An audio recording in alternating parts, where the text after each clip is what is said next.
रोज सकाळी देवापुढं बसायचं, महिला मंडळ पुरुष मंडळी, मी बी सगळे लहान आली पोरं म्हातारे कोतारे, आणि आपण दोघंच पाहिजे, देव आणि आपण, आणि देवाशी बोलायचं. बोलायला काय घाबरायचं? जनाबाई शिव्या देत होती, आपण तर शिव्या देत नाही. मीराबाई शिव्या देत होती, आपण तर शिव्या देत नाही. देवाला म्हणायचं देवा, आणि देवाशी फ्रेश बोलायचं बरं का, फ्रेश, थोंड सोडून नाही. देवा कोण भेळ, काय करू देवा, फाशी घे, काय करतो देवा. आता मी तुमच्या पुढं बोलतो म्हणजे फ्रेशच बोललं पाहिजे का ना. आणि मीच जरा असं राहिलो तुमच्या पुढं, उभा, प्रभू रामचंद्रांना फार त्रास झाला, तुला काय रोग झाला का? नाही, प्रसन्न बोलायचं देवाला. ए देवा, अरे डोंगरात गेला आणि बोरं खाऊन आला, तिची तर साडी चांगली नव्हती, इकेला दळू लागायला गेला, इकेला भाजी काढू लागायला गेला, आणि एकाला भिंत ओढू लागायला गेला, एकाला घोडे धुवू लागायला गेला, एकाला मास शिकू लागायला गेला, एकाला शेले विणू लागायला गेला, एकाला दळू लागायला गेला, आणि एका बाईचं बाळणपण करायला ते बहीण झाला रे. आणि मग एवढे कामं देवा करतो ना तू, मग एकदा माझ्या हृदयात ये ना.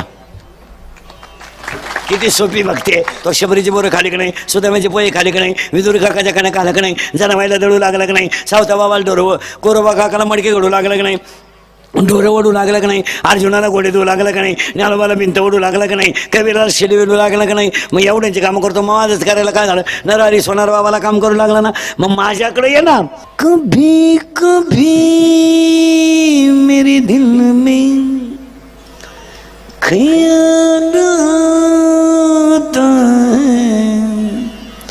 है को तुझको बना दिया गया है हमारे लिए.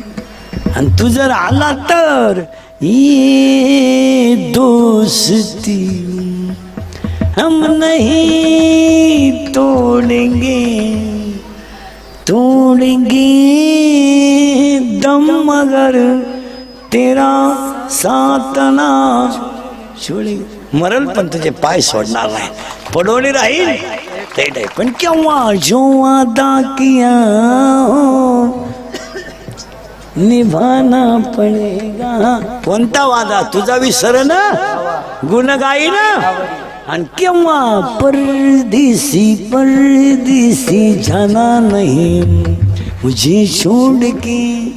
पण केव्हा हमें और जीने की साहस न होती.